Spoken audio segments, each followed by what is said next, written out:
Neglect them. It's more than just a squeal.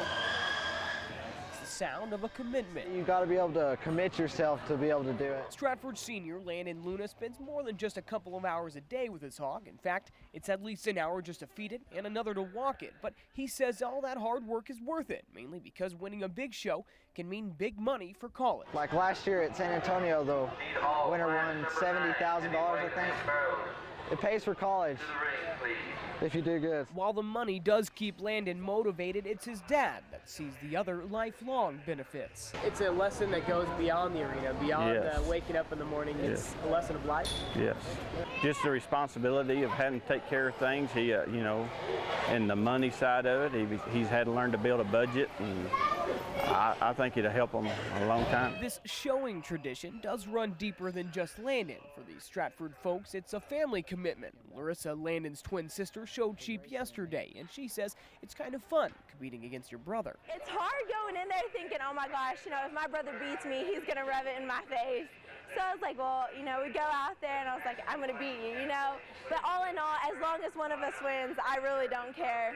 And when you ask Landon about the competition, he takes that same humble approach. I'm all right. My sister's a lot better than I am. Family bonding, financial responsibility, time management, and patience all come from showing that happy hog. You got to have a happy pig. But they say the life lessons they learn make it well worth it.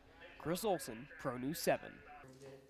They've made their way into high school weight rooms. It's not just this community, it's most communities. And in more places than you may think. The 3% use rate to 11%, that's just the ones that we know about.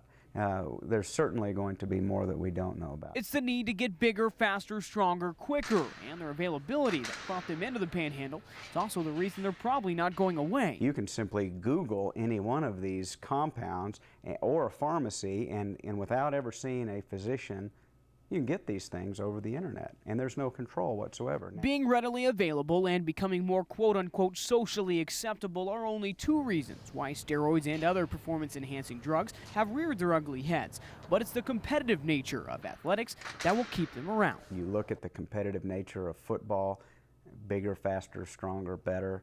If kids can get steroids, take the steroids, and that gives them the possibility of a scholarship. You know as well as I do that it's going to happen. You know, we hope we don't have that problem, and we'd probably be naive to say that we don't at anywhere, but I'd like to say it's a very, very small percent of people. And the director of athletics for Amarillo ISD, Tex Nolan, isn't oblivious to steroids' presence in high school sports, but he also says the only way to keep them from getting worse is to educate. Really, it's something we're keep on the mind of our coaches, and the coaches keep on the mind of our players on a day-to-day basis. It's not something that you can talk about once and forget. A drug that's more than doubled in use since the 1990s and is getting easier to receive by the day. Chris Olson, Pro News 7. Then they'll go everywhere. 4,200 pounds of sausage, 250 pounds of beans, and more than 1,000 pounds of potato salad and coleslaw. It's obvious these folks in White Deer know how to do it. I brought 50 turnips. If you cook it too much, it shrivels up like a prune, and if you don't, so you want to get it off when it needs to come off. Whether it's mastering the techniques on the grill, it cooks the same. You know, it's not burned on the bottom, and then we probe every piece with a temperature probe. Or that secret of the slaw, because their key ingredient is having fun. It's rewarding. You get to see old friends. You've seen yourself, people coming up from Durango, Colorado, Fort Worth, Dallas. Come home and help out. It takes about 2 weeks for Sacred Hearts members to prepare all the food for their average 2,000-person feast, and these full stomachs and smiling faces prove their job's well done. I know it's getting bigger every year.